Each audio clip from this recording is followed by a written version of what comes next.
Now let's start the fifth part, visualising the nation, यानी राष्ट्र की दृश्य कल्पना। एक रूलर को एक चित्र या मूर्ति के रूप में अभिव्यक्त करना इजी है, बट एक नेशन को फेस कैसे किया जा सकता है? 18th एंड 19th सेंचुरी के आर्टिस्ट ने नेशन का मानवीकरण करके इस प्रश्न को हल किया। इन अदर वर्ड्स, उन्होंने हर कंट्री को ऐसे रिप्रेजेंट किया जैसे वह कोई व्यक्ति हो। उस समय राष्ट्र को फीमेल फिगर के रूप में रिप्रेजेंट किया जाता था। एक नेशन को एक पर्सन मानते हुए जिस नारी रूप को चुना गया, वह रियल लाइफ में कोई खास महिला नहीं थी। यह तो राष्ट्र के अमूर्त विचार को ठोस रूप प्रदान करने का प्रयास किया गया था। That is the female figure became an allegory of nation. Allegory means होता है अपनी भावनाओं को रूप देना। नारी की छवि राष्ट्र का रूपक बन गई।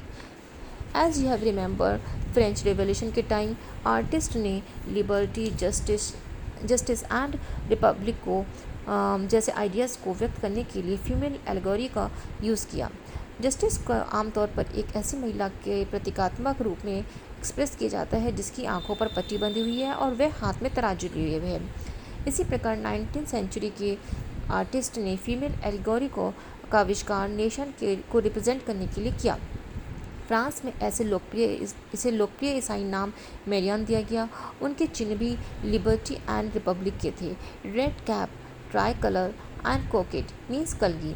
मेरियान्स के स्टैचूज पब्लिक स्क्वायर्स पर यानी पब्लिक चौराहे पर लगाए गए ताकि पब्लिक को नेशनल सिंबल ऑफ यूनिटी की याद आती रहे। मेरियान की इमेजेस कॉइन्स एंड स्टैम्प्स पर अंकित की गई। जैसे कि आपको पता होगा, जैसे हमारे भारत में भारत को भारत माता के रूप में रिप्रेजेंट किया जाता है। इसी तरह Germania become the allegory of German nation. Germania oak के पत्तों का क्राउन पहने हुए है बिकॉज जर्मन ओक वीरता या बहादुरी का प्रतीक है। You can see the image of Germania, जिसमें ब्रोकेट चेन यानी टूटी हुई बेड़ियाँ जो आज़ादी मिलने का प्रतीक है। Breast plate with eagle German empire का सिंबल स्ट्रेंथ यानी शक्ति है। क्राउन ऑफ ओक लीव्स बहादुरी या वीरता। जर्मनी ने हाथ में स्वॉर्ड ले रखी है यानी तलवार ले रखी है, जो कि ये दर्शाता है कि वह मुकाबले को तैयार है। Olive branches around the sword जो ये दर्शाती हैं कि शांति या पीस की चाह। Black, red and gold try colour, यह 1848 में लिबरल नेशनलिज्म का फ्लैग था जिसे जर्मन ड्यूक ने प्रतिबंधित घोषित कर दिया था। रेस ऑफ राइजिंग सन, एक नए युग की शुरुआत।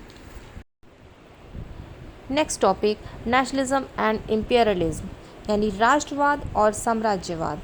नेशनलिज्म मीन्स होता है अपने कंट्री के प्रति लव एंड प्राइड की फीलिंग, एंड इम्पेरियलिज्म मीन्स जब कोई राष्ट्र अपनी शक्ति और गौरव को बढ़ाने के लिए अन्य देश के नेचुरल एंड ह्यूमन रिसोर्स के ऊपर अपना कंट्रोल कर लेता है। 19th सेंचुरी के लास्ट क्वार्टर में नेशनलिज्म की वह आदर्शवादी व उदारवादी भावनाएं नहीं रहीं जो 19th सेंचुरी के स्टार्टिंग में थीं। अब नेशनलिज्म सीमित लक्ष्यों वाला संकीर्ण सिद्धांत बनकर रह गया। इस बीच के पीरियड में नेशनलिस्ट ग्रुप एक दूसरे के प्रति अनुदार होते चले गए और लड़ने के लिए हमेशा तैयार रहते थे। ऐसे में जो यूरोपियन पावर थी, उन्होंने अपने साम्राज्यवादी एम्स को अचीव करने के लिए अधीन लोगों की राष्ट्रवादी आकांक्षाओं का यूज़ किया। 1871 के बाद यूरोप में नेशनलिस्ट टेंशन का सोर्स बन गया था बाल्कन रीजन। अब ये बाल्कन रीजन क्या था? ये बाल्कन रीजन मेडिटेरियन सी के आसपास का रीजन था। इस रीजन में काफ़ी ज़्यादा जोग्राफिकल एंड एथनिक डिफरेंसेस थे। इसमें मॉडर्न टाइम में रोमानिया, बुल्गारिया, अल्बानिया, यूनान, Macedonia, Croatia, Bosnia, Herzegovina, Slovenia, Serbia, Montenegro शामिल थे। बाल्कन रीजन के निवासियों को स्लैव्स पुकारा जाता था। बाल्कन क्षेत्र के बहुत बड़े पार्ट पर ऑटोमन एम्पायर ने कंट्रोल कर रखा था। ऑटोमन एम्पायर यह एक इस्लामिक साम्राज्य है। 19th सेंचुरी में ऑटोमन एम्पायर ने मॉडर्नाइजेशन एंड इंटरनल रिफॉर्म्स यानी आंतरिक सुधार के जरिए मजबूत बनना चाहा, बट इसमें वह बहुत कम सक्सेस रह पाए। एंड एक के बाद एक उनके अधीन यूरोपियन क्षेत्र उनके चंगुल से निकल चुके थे और स्वतंत्रता की घोषणा करने लग गए थे। जैसे जैसे स्लाविक नेशनलिस्ट ने अपनी पहचान और स्वतंत्रता की परिभाषा तय करने की कोशिश की, बाल्कन रीजन गहरे टकराव का क्षेत्र बन गया। बाल्कन स्टेट एक दूसरे के प्रति काफ़ी ज़्यादा जेलस रखते थे और हर राज्य अपने लिए ज़्यादा से ज़्यादा इलाका हथियाने की उम्मीद रखता था। मैटर और ज़्यादा कॉम्प्लिकेटेड हो गया जब बिकॉज बाल्कन रीजन के लिए बड़ी यूरोपियन पावर में भी कंपटीशन होने लगी। इस बिकॉज यहाँ पर इस बाल्कन रीजन में काफ़ी ज़्यादा नेचुरल रिसोर्सेज हुआ करते थे। इस समय यूरोपियन पावर के बीच ट्रेड यानी व्यापार, उपनिवेश एंड मिलिट्री यानी सैन्य ताकत के लिए गहरी प्रतिस्पर्धा थी। Russia, Germany, England, Austro Hungary जैसे यूरोपियन पावर बाल्कन रीजन पर अपने प्रभाव को बढ़ाना चाहते थे। इस इलाके में कई युद्ध भी हुए और फाइनली फर्स्ट वर्ल्ड वार हुई। 1914 में इम्पेरियलिज्म से जुड़कर नेशनलिज्म यूरोप को डिजास्टर यानी महाविपदा की ओर ले गया। बट इन बिटवीन वर्ल्ड के अनेक कंट्रीज जिनका 19th सेंचुरी में यूरोपियन पावर ने कॉलोनाइजेशन यानी उपनिवेशीकरण किया था, वे इंपीरियल डोमिनेंट्स का विरोध करने लगी। जैसे कि हमारे कंट्री में भी आपको याद होगा यूरोपियन पावर ने अपना कंट्रोल कर रखा था। हर जगह एंटी इंपीरियल मूवमेंट यानी आंदोलन डेवलप होने लगे। वे सभी इंडिपेंडेंट नेशन स्टेट का निर्माण करने के लिए स्ट्रगल कर रहे थे। वे सभी एक कलेक्टिव नेशन यूनिटी की भावना से प्रेरित थे जो साम्राज्यवाद विरोधी की प्रक्रिया में उभरी थी।